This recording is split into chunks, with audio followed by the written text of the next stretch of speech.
వచ్చిన కోతులు. అనగనగా ఒక అడవిలో ఒక పెద్ద వృక్షం ఉండేది.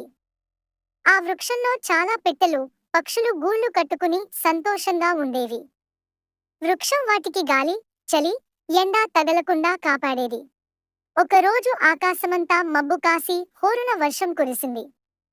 అడివంతా తడిసిపోయింది. వృక్షం పక్కనే ఆడుకుంటున్న కొన్ని కోతులు వానలో తడిచి గడగడ వణుకుతున్నాయి. వాటిని చూసిన పక్షులు నవ్వుతూ వాటితో వెటకారంగా మాట్లాడాయి.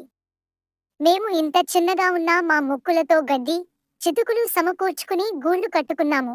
మీకు 2 కాళ్ళు, చేతులున్నా మీరు ఇల్లు కట్టుకోలేదని ఎగతాళి చేశాయి. మూర్ఖులైన కోతులకు చాలా కోపమొచ్చింది.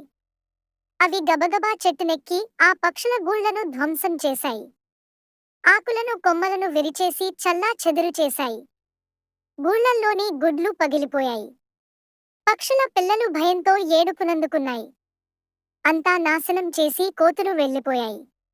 రూపుమాపైపోయిన గూళ్ళు, చెట్టు, వాటితో పగిలిపోయిన వాటి గుడ్లను చూసి అయ్యో అనుకున్నాయి పక్షులన్నీ.